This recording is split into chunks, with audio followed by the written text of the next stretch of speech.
Nigeria, by extension Africa, battles a growing youthful population and with little or no meaningful engagement lives a ticking time bomb on our hands. We are a blessed continent with great wealth, both in people and material. Our focus on ways remains driving conversations that affects us all. Topics in the news, social concerns, politics, leadership, governance, empowerment, resource management, conflict management, finance, SME sustainability, technological innovation, food security, health, education, brain drain, our well-being, citizenship, and much more. Our goal is to continuously drive these conversations, keep them burning at the table to effect a positive change, both for our nation and continent. Ways, what are you saying, has a secret ingredient that completes the conversation every single episode, and that ingredient is you. Our past conversations shaped our yesterday. To shape our tomorrow, we must keep talking. So, I want to hear you. Be a part of our live conversations Mondays through Fridays. And let's all have our say.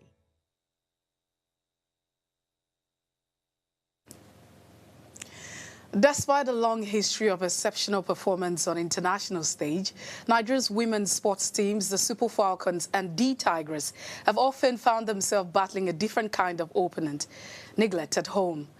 The Super Falcons, Africa's most successful women's football team, have recorded and won 11 Falcons titles and made 9 appearances, World Cup appearances. Now, the Tigers recently clinched their 5th consecutive Afro-Basket title, dominating African basketball with an unbeaten streak stretching back nearly a decade. Yet these achievements have frequently been met with delayed payment, poor welfare, and lack of consistent support from the authorities. It's often takes public outcry or social media pressure before any reward is announced. Now, following this recent victory, so what does this really mean about the Nigerian reward culture for female athletes and other athletes? So it doesn't look like we're just talking about female, really. It's another episode on your favorite primetime show, Ways. My name is Messi Abopo, and tonight we're discussing the Super Falcons, the rewards of the Super Falcons and the Tigers. Now, remember that Ways is all about you. It means that you are the why in the Ways, the missing ingredient. So join the conversation today and every other time and head over to our YouTube channel at Official. I'd like to hear your thoughts when we open up the phone lines. As always, please ponder on my quote for today. Now, sports is not merely entertainment. It is infrastructure, education, diplomacy, youth employment, economic transformation. Under this government, we are repositioning sports, I beg your pardon, for global competitiveness and sustainable growth. This is according to the Vice President of the Federal Republic of Nigeria, Vice President Kashim Shettima. We will delve into this much later, but first off, I need to run on a quick break, and when I return, I'll tell you what I found in the news. Please stay with us.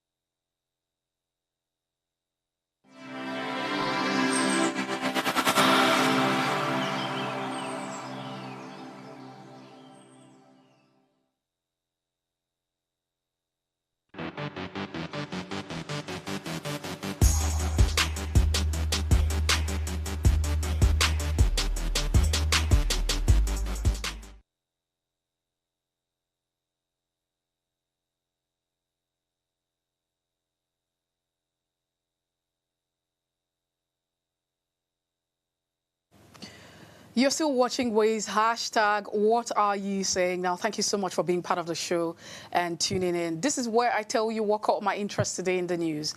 Now, I've got 3 stories for you. First is that the United States Embassy in Nigeria has issued a strong warning to Nigerian students currently studying in the United States. In a recent notice, the embassy said students who dropped out of school, skipped classes, or abandoned their academic programs may have their student visas revoked. Now, according to the U.S. immigration rules, international students must attend all scheduled classes, maintain good academic performance, stay enrolled in a full course load each term. Now, the embassy advised students to speak with their designated school official or DSO if they face any challenge or challenges or need to make up or make changes, if there's need for changes in terms of their academics. Well, you can't say what you have to say because every nation is sovereign. And the truth is, America First policy, that's what it is. It is not just America. The truth is, every nation would always make decisions, and just America. The truth is, every decisions and make decisions that would actually be favorable for. So we'll move away from that. I don't think if you subscribe to attending a school, you need to be told to attend classes. Why would you skip classes? Right. That's also another conversation for another day. Now, let's move away from that. This is a sad incident. No fewer than 26 people, mostly women, have been abducted by bandits in Zurimi local government area in Zamfara state. The incident occurred just as after 24 hours, a separate gang of bandits attacked 16 villagers in a neighboring community. Well, that's also a very, very sad one because it just brings to bear the growing insecurity in Zamfara state and the continuous threat to lives and properties in the rural community. It calls for a lot of work to be done. Now, apart from that, it's also reported that 5 people were actually killed and several others were abducted. Now, during this coordinated raid, one of the things that stood out was that there was no gunshots. All of this actually happened. There was no gunshot. And it was reported that livestock worth millions of naira were stolen by these bandits. So I really don't know. Insecurity is just a major issue that we all have to be very interested in.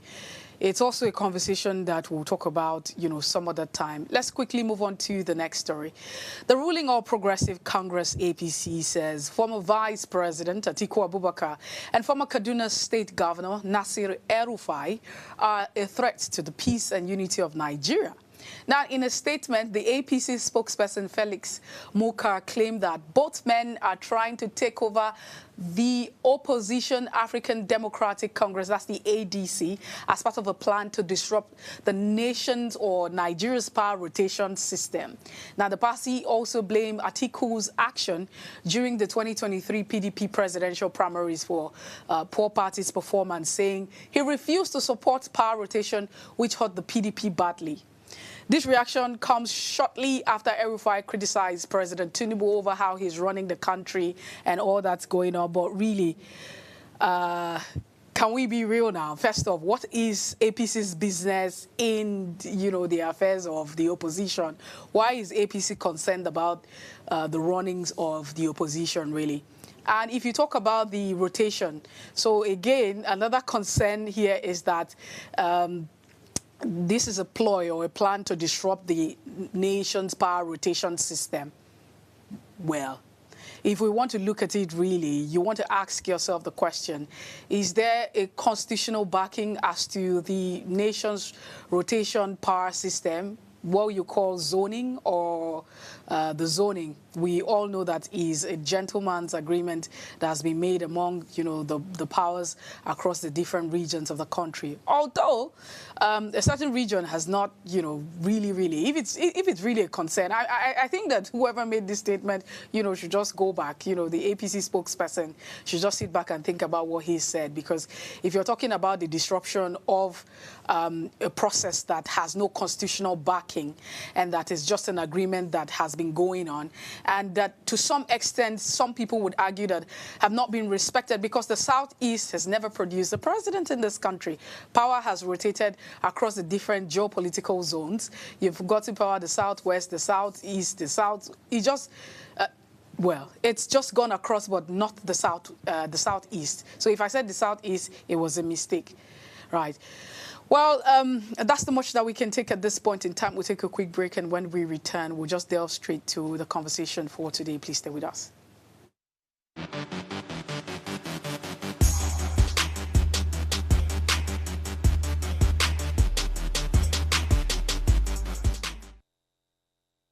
Life is made up of moments, some that fill us with joy, others that test our strength. Welcome to Heartlines. This is our space to explore the highs and lows of human connection, the love, the heartbreak, and resilience that shapes our life. From relationships to friendships, parenting to partnerships, and so much more. Every week, we share stories and conversations that define us, navigating love, separations, the struggles of parenting, dealing with anxiety and managing the pressures and stress of life. Real conversations that bring us closer, helping us heal, grow, and connect. So join me Mondays through Fridays at 10 p.m. for Heartlines, the show where we'll connect hearts, have real conversations with real people, one story at a time.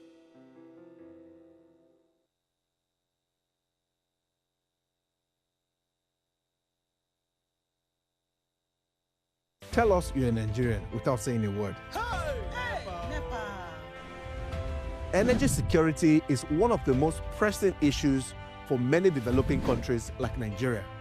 And if there's going to be any meaningful progress, addressing our energy issues is non-negotiable. I need to see light for my house.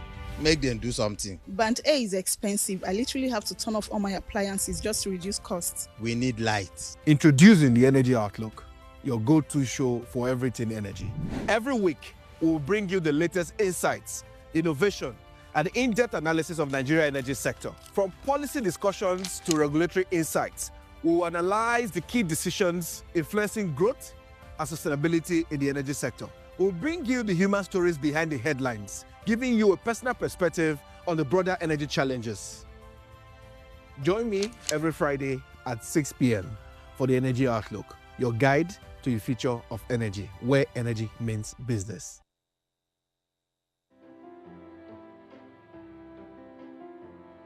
This season on Heartlines, we're committed to making a difference in people's lives.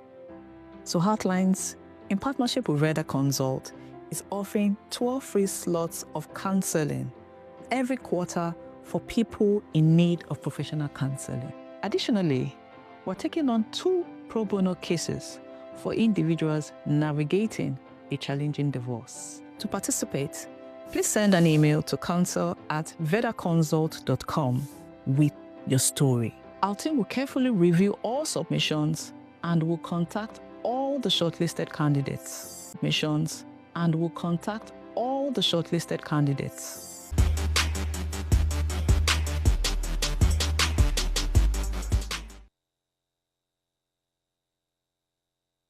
You're still watching Ways, hashtag what are you saying? In case you're tuned in, tonight we're talking about the rewards of the Super Falcons and the Tigress, the female football, sports team in the country. Now, following the Super Falcons' 10th WAFCON title and the Tigress' 5th consecutive Afrobasket Championship, President Bola Tinubu rolled out massive cash rewards of $100,000 for the Falcons and $50,000 per staff. A 3-bedroom flat in the renewed Hope Estate in Abuja, and the national honor of which is of the Officer of the Order of the Niger, that's the OON, conferred on all players and support staff.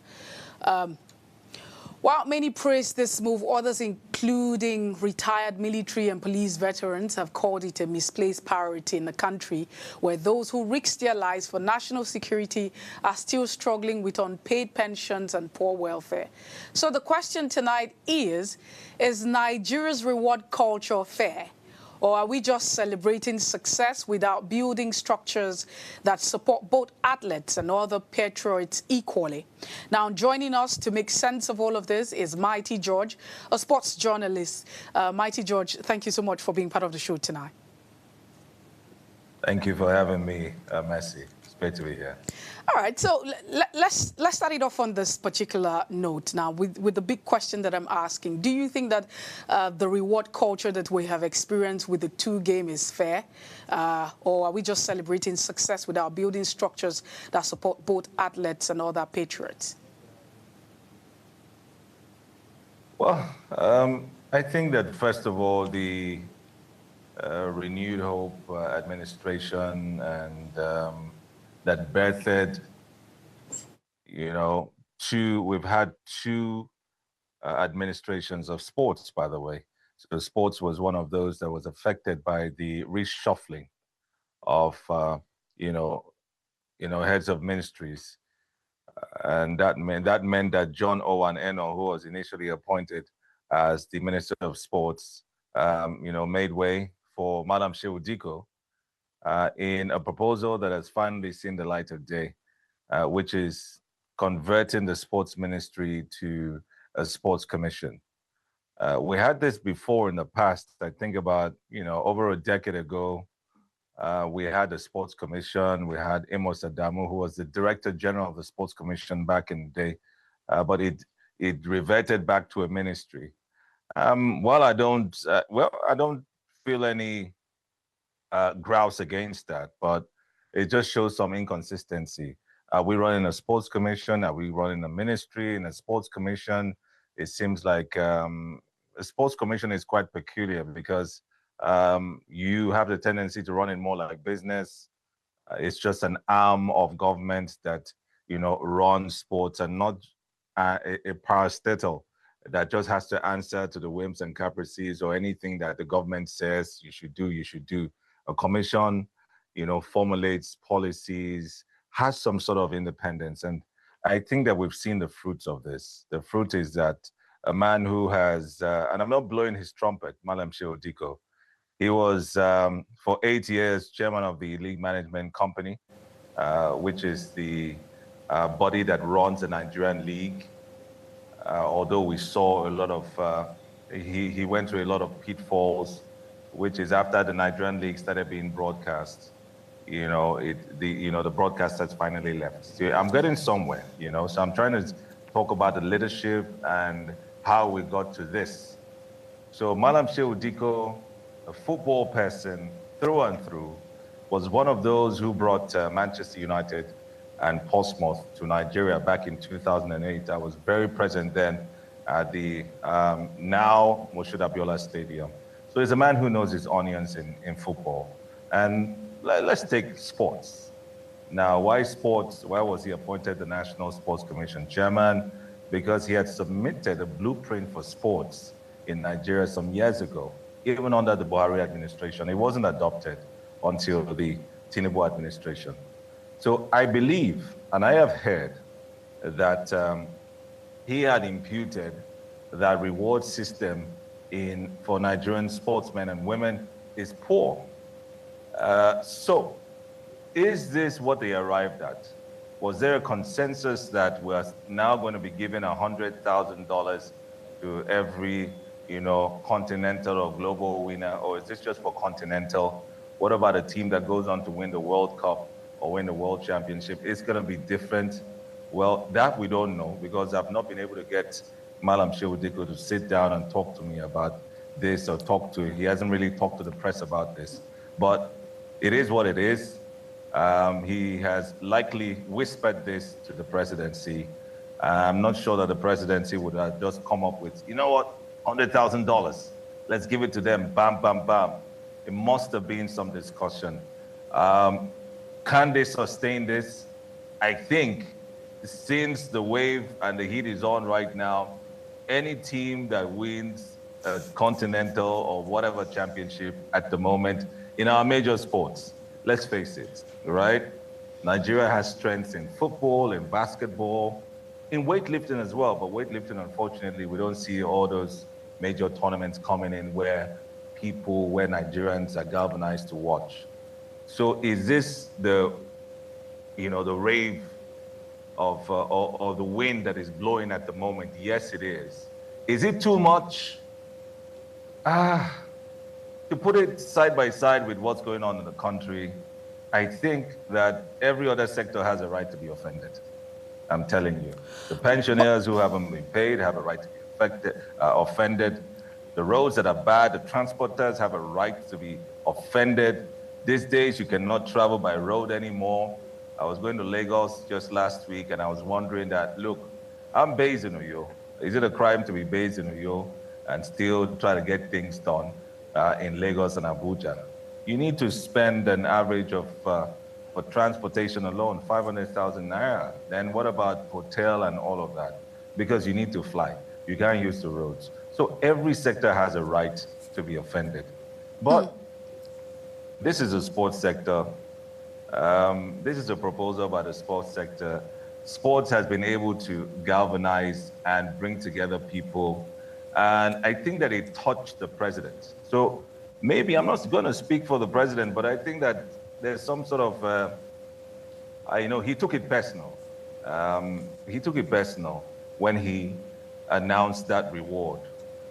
You can see he told stories about him not wanting to watch how his wife denied, he couldn't eat food and all of that. So that spur of the moment, that discussion, that, agreement that, okay, we have a spare, well, again, in quotes, I don't think that 4.4 billion is spare, but that was the total amount that was given to the Super Falcons of Nigeria, players and coaches. 4.4 billion naira. What can it do? It can do a lot of things. But I want to believe that there's money elsewhere for us to do a lot of things. I want to believe that there is money put aside for sports as well. I'm very serious, but there should be money to do other things and not just the one that they are giving sports. That's the one that everybody wants to jump in on. Let's task this government about the money for infrastructure. Let's task them about this and that, because it's not going to be quite clever. And I'm sure that this government has had it all figured out to take money from elsewhere, or take money from education, or take money from infrastructure and put it into sports. I want to believe that this money was there somewhere, and they took it and they rewarded these guys. So you're saying that, so in other words, you're saying that this money you think was not budgeted for?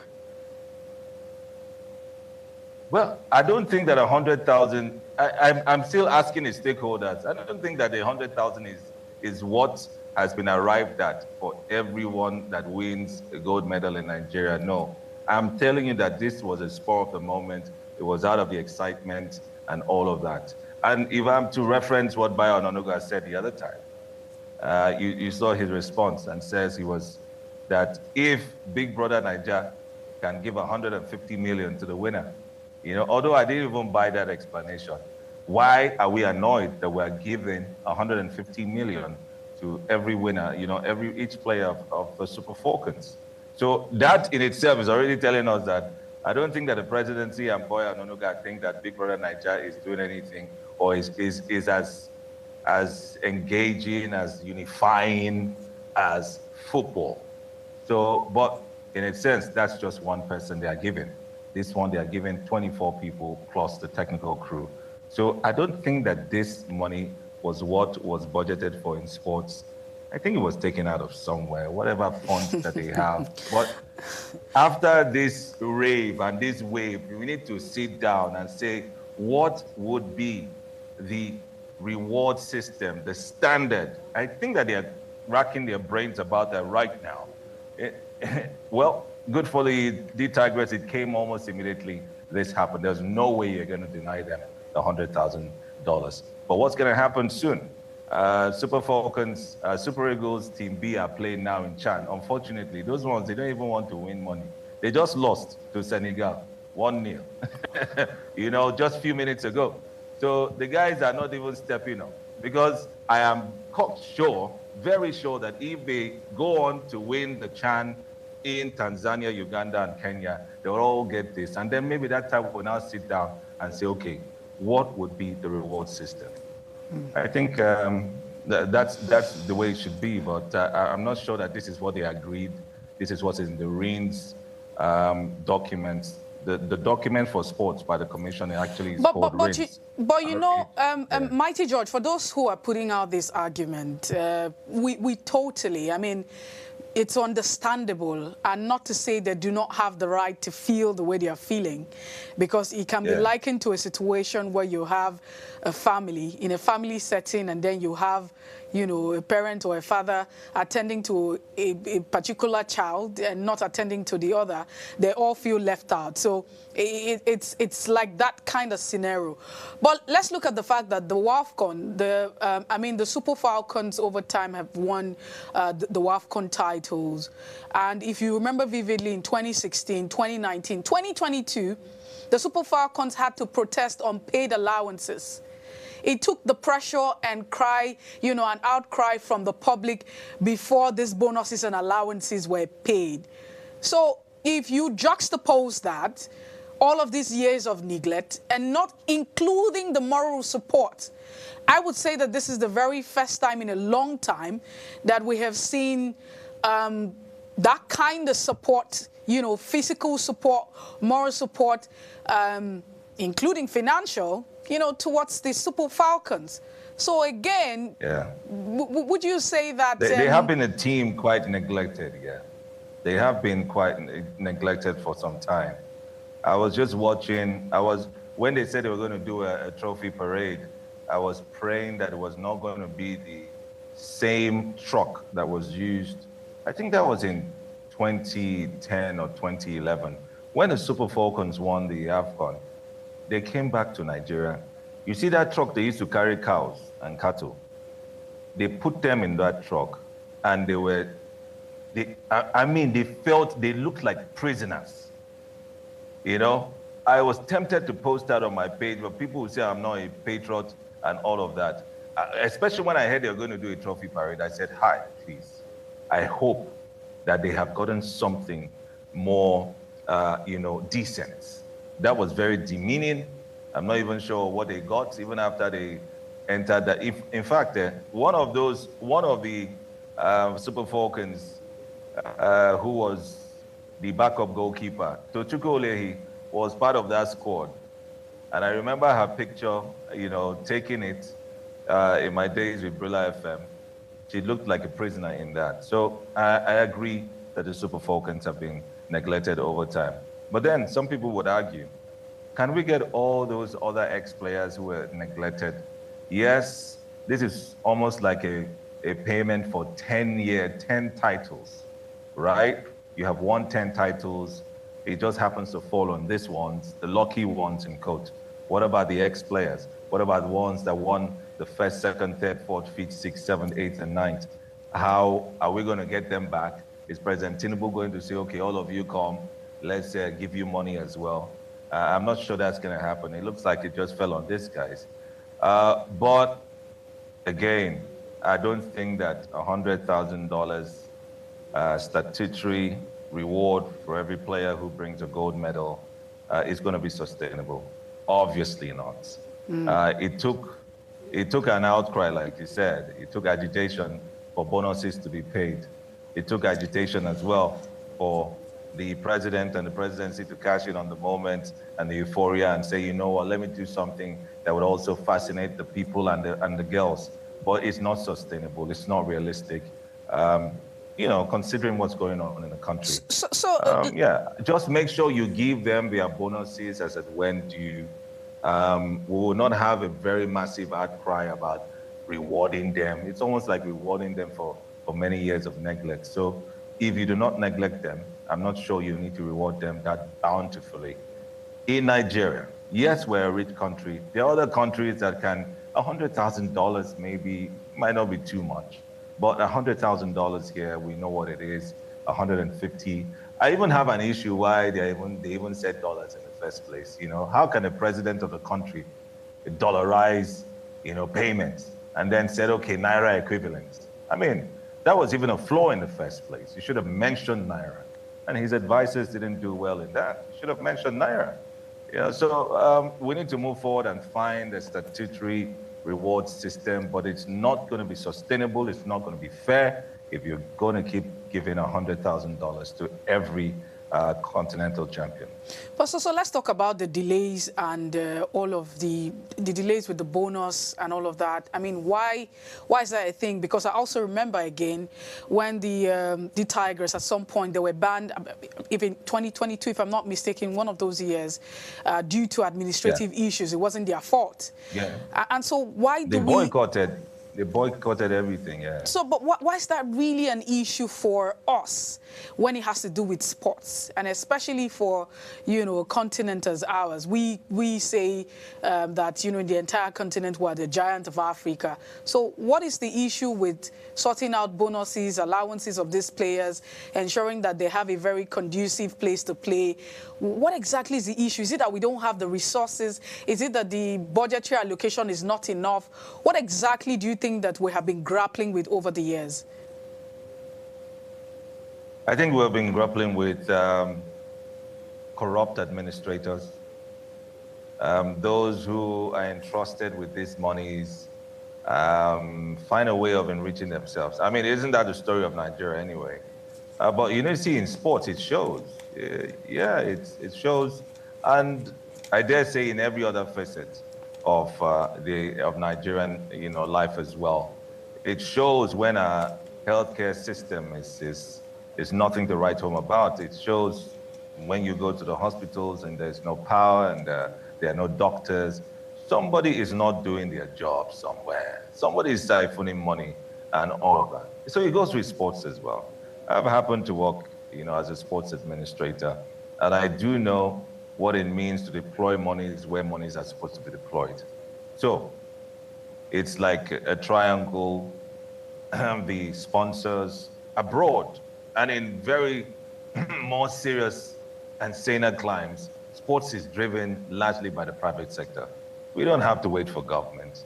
In fact, all these ones that people are excited, I'm sure other countries are looking at us and like, okay, so government is rewarding this, we're rewarding and doing all of these things. It happens mostly in Africa.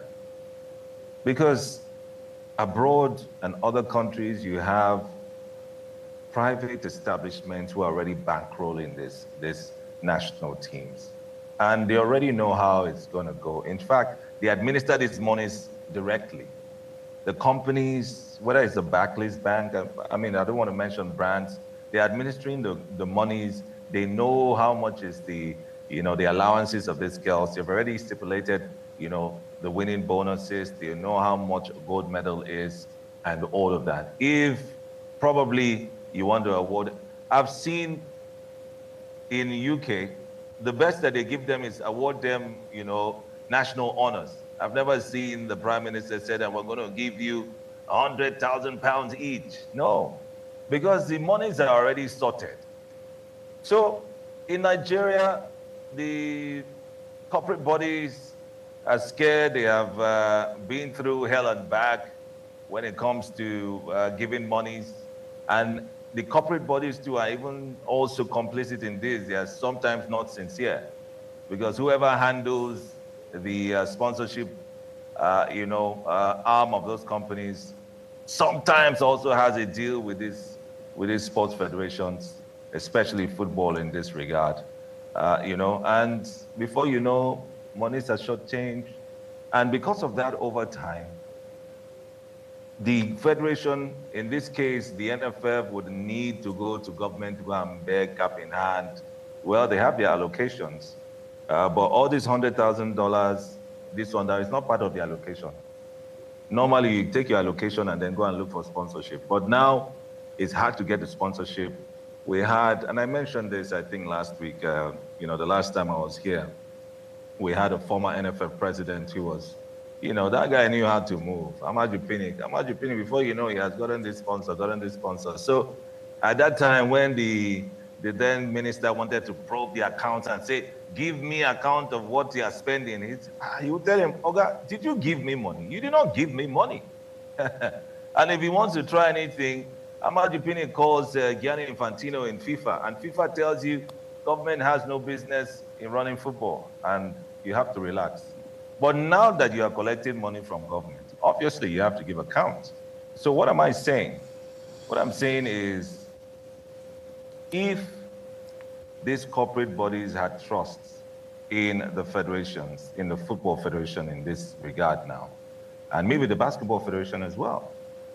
There's a certain bank that has been really bankrolling, the local league, the women's league. Kudos to them. They doled out money today as well. You see what's happening now. These corporate bodies, before these girls went to the tournament, they didn't bring out this much money. But when they went to win, now we're hearing the other one, it was a telecoms company that splashed the cash on Super Falcons. Where were they when the Super Falcons were going we will talk about WAFCON? this, Mighty George. Let's quickly step on the break right now. When we return, the question you would answer will be, or you continue from where we're there. Please stay with us.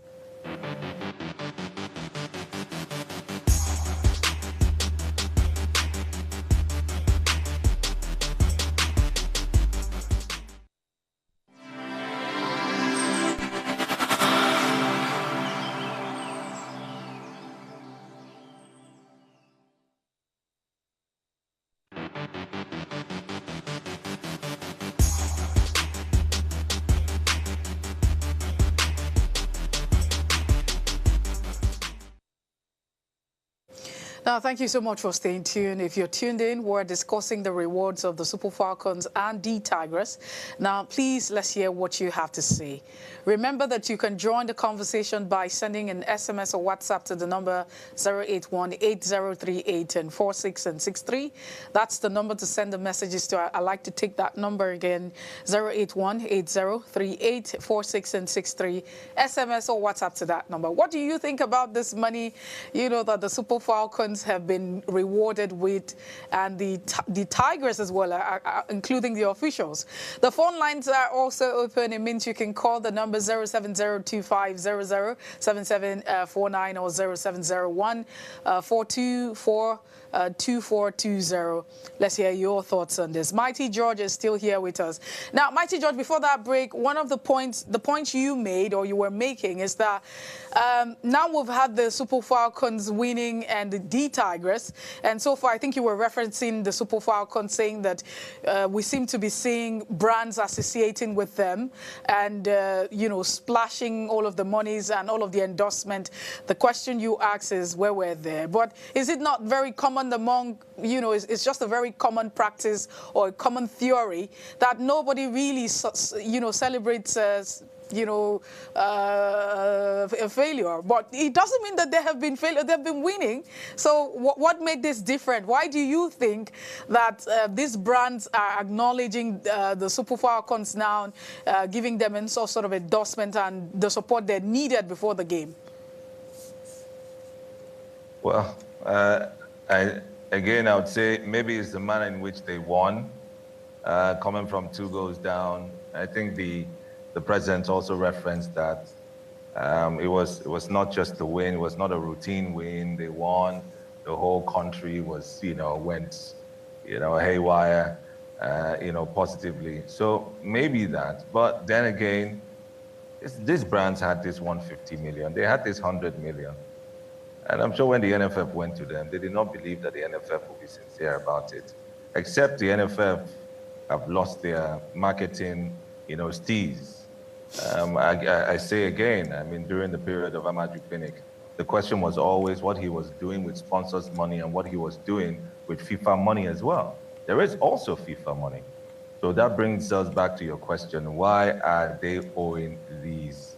Again, I would say administrators get into football and see the kind of money that massive cash in football. Now, football is one of the biggest businesses and industries in the world right now. How else would you explain how Cristiano Ronaldo is earning about a billion naira every day, or is that every week? Things like that. So there's a lot of money in football, and even on the locals level and in Africa and all of that. I think that they misplace their priorities. You look at sometimes, and it happens everywhere in Nigeria as well. ESTA codes, people just travel for ESTA codes. You see officials a lot more than the athletes as well. So yes, You will not blame these corporate bodies, but we'll still ask them questions. Where were they? They need to invest more in the formative stages. They need to, I remember the last administration tried to adopt an athlete, getting the telecoms companies to adopt the likes of Toby Amusan, the likes of Essie Brume and all of them, adopt a team. Each, corporate body at least should adopt one team or one athlete that you're funding and sponsoring. I don't know how far that is. I don't know how, what the result has been. I don't know if these athletes and these teams can come out and beat their chest and say this company has been with them. But we need to make it a policy. I think that's what the National Sports Commission is all about right now. From this policy, the RINS document, it has it in there. I was able to browse through it, that they need more private sector investment. So if maybe the likes of these corporate bodies are now giving out these monies, I hope that the National Sports Commission or the NFF is not stopping there and collecting this money for just this competition. I hope they are following up. I hope their marketers are following up and saying, okay, we have our grassroots programs before. Okay, George, are you still there? As we begin to close this conversation down, would literally need to have a balance. Now, I listened to the coach, Rena Wakama, while she spoke about, all the winning and where we are right now. Now, one of the things that she talked about was that they didn't have time to prepare for this game. They had just barely 6 weeks to prepare. She talked about preparation as a challenge, as it compared to other countries and other participants, especially within the continent that had, more time. They had more time to prepare for it. So where does the buck lie in terms of preparation, in terms of welfare? Where do we need to address all of this so we can get it? Another answer that she gave, because I mean, as fantastic as it is that she's led the team to winning this title, but you could see the displeasure in her face, and every other time she's asked a question, she just says we need to, we have a long way to go. So all of this remarks, where do we start from? Where do you think that we need to start from to address all of this? The issue of preparing talent ahead, camping, allowances, bonuses. Where do we need to start from to address all of these inadequacies? There are, and of course you can hear me, there are departments, there are units that are responsible for this. And the problem is that we're just a competition country, Once it's time for competition, hey, everybody starts running around. Okay, where are we going to camp these guys? Where will we do this, do that? It is said that Olympic Games, for instance, starts the year the last one ends. But for Nigeria, they will say there's no money. Again, do you input this in the budget? If you do, are you using it? Because I don't believe that you're not putting it in your budget proposal every year to train athletes. Because if you can train these athletes, obviously, before the tournament, we will not be seeing that rush. We know that they already have been in training and in some sort of camps. But it looks like even if they put them or put this budget proposal, maybe the money has not been released, or maybe when it's released, they decide, you know what, let's keep this money, use it for something else. When it's 2 weeks to the time, we'll just assemble everyone. When it's 1 week or 1 month at best. It's the same thing that happened with the D-Tigers and same thing that happened with the Super Falcons as well. And incidentally, they came out, triumphant. So is it that this style is working? When we don't prepare well, we just go in there and win. And maybe when we prepare well, we don't see the results. The Niger way. So I want to believe that there are allocations for this, because the big excuse that they will give us is that there are no money to start camping ahead of time. But I hope that with these ladies showing us that, look at what we can achieve with this little time and little concentration. What do you think we would achieve if we have, a lot more investment? That is what the government should be looking at. That's what the federation should look at right now. That's what the corporate bodies should look at. It's no news that we just assemble people like that. And it has to do with a country that also believes a lot in sports.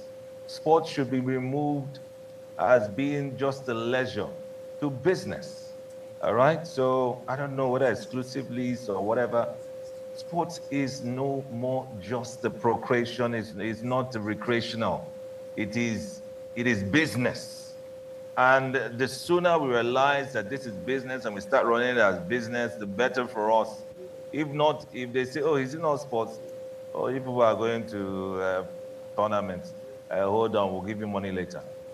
But it is business, because even aside football, if we can produce track athletes who are running sub-9s, sub-10s, get them to the world stage, the ripple effect that would have. Someone like Toby Amosan goes to a golden meet, she wins, she gets $100,000. You know how that would affect her education, her people back at home. These guys are breadwinners. So when you empower them, you're empowering probably a whole family or a whole community. So our administrators need to do better. The government needs to concentrate and know that, you see these sports. This sport that is always uniting us.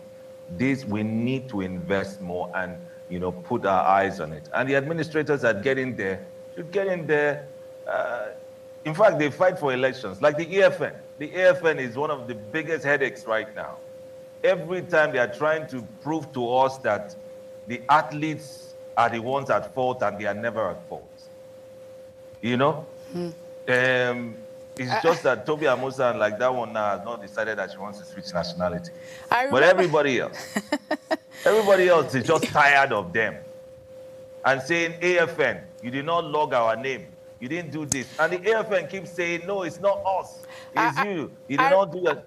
So I remember trying to, federation. I mean, Georgia, I can relate with what you're saying, because recently I tried to reach out to one of these authorities, to have them speak about the games, the under-17, if I'm not mistaken, that will be hosted in Nigeria, in Abeokuta sometime. One of these games. Yeah. And under-19 athletics. Yeah. Exactly. Yeah. I got a very, very detestful response and all of that. It was totally brash and not something to write home about. And it just left me with a very sour, bitter taste, because, again, I'm just saying this to say, hey, I agree with you, because it looks as though I've had to deal with, them for just a tiny bit. But let's see if we can, connect with a caller, or take a message, one or two, if you can still hear us. 081-803-84663. Numbers to send your messages to. Let's hear what you have to say. 070-250-007749 or 070-1424-24 and 20. The numbers to call tonight to be part of the show. We're coasting it down. Mighty George is here. It's been quite insightful, very expository, if you like to say. But you talked about... I was saying, if we are taking this as a business, we also need to look at the quality of administrators that get in. Now, to get into the Football Federation, you have to win elections. It's always serious politics. It's like, normal politics. And the guys that even come in are sometimes chairman of their local government area, or the House of Assembly member gets into elections to become,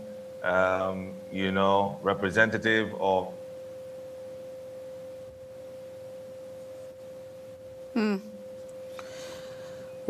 We seem to have been disconnected right there, but George, we're hoping that you can join us before we disconnect. And if you can hear us, let's share your thoughts on this particular conversation. What exactly do you make of it? But George, we're hoping that you can join us before we disconnect. And if you can hear us, let's share your thoughts on this particular conversation. What I come from here is the fact that government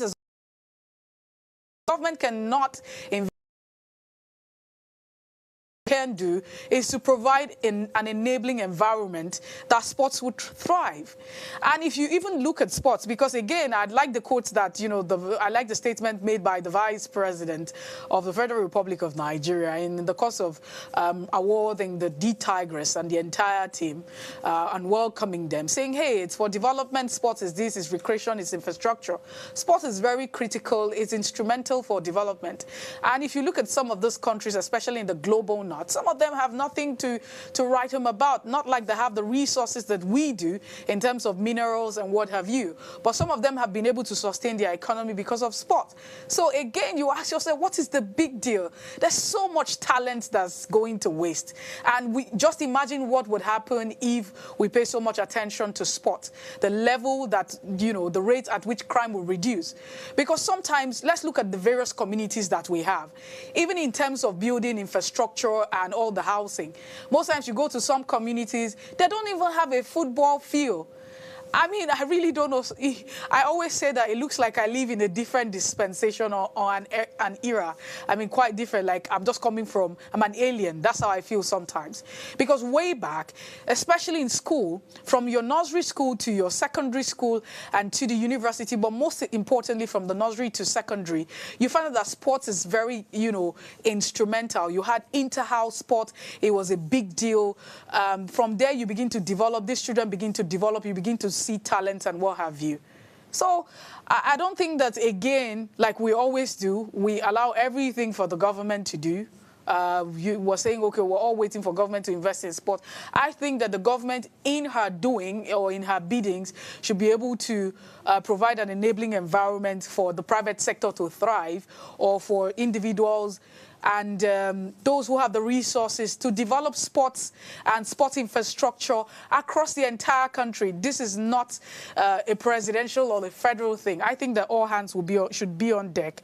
It's a very vital, you know, space. Imagine what will happen. Well, sometimes you roam on the street, you see, you know, lots of talent. Imagine that we convert all of these talents. Each communities have sports infrastructures. They have football fields. They have, you know, basketball courts. They have table tennis courts, where it's such that you don't have to spend so much money and people can go train and talents can actually be nurtured and, you know, kept on, so that it would do us a lot of good as a country. That is what I am saying here. But, well, that's it. Let's see how all of this pans out. We hope that we would sit back as a country and have a workable and a doable plan and have I'm being told that we'll have a caller now. We'll quickly just take this. Hello. Good evening and thank you for joining. Hello? Hello? Okay. Well, I'd really love to hear your thoughts, and if you're able to, you know, connect before the show actually, we call it a wrap tonight, it would be really great to hear. Hello? We'll try again. The network is not favorable. Hello, can you hear me? Thank you for joining. Hello, can you hear me? Loud and clear. Thank you so much. What's your name and where are you calling from? I can't hear you. I can't hear anything. Can you hear me? What's your name and where are you calling from? Hello?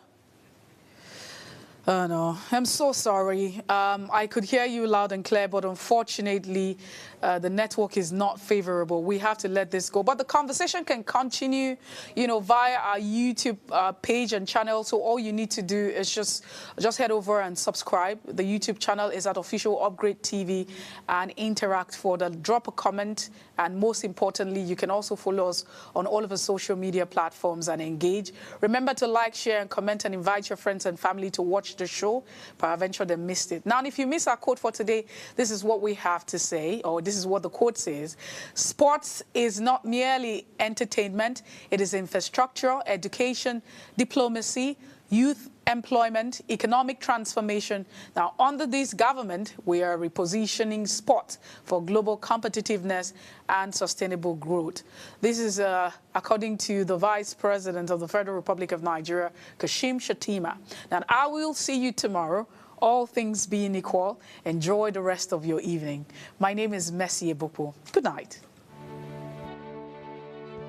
Nigeria, by extension Africa, battles a growing youthful population, and with little or no meaningful engagement, leaves a ticking time bomb on our hands. We are a blessed continent with great wealth, both in people and material. Our focus on ways remains driving conversations that affects us all. Topics in the news, social concerns, politics, leadership, governance, empowerment, resource management, conflict management, finance, SME sustainability, technological innovation, food security, health, education, brain drain, our well-being, citizenship, and much more. Our goal is to continuously drive these conversations, keep them burning at the table to effect a positive change, both for our nation and continent.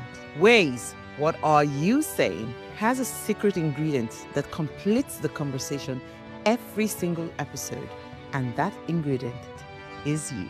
Our past conversations shaped our yesterday. To shape our tomorrow, we must keep talking. So, I want to hear you. Be a part of our live conversations Mondays through Fridays. And let's all have our say.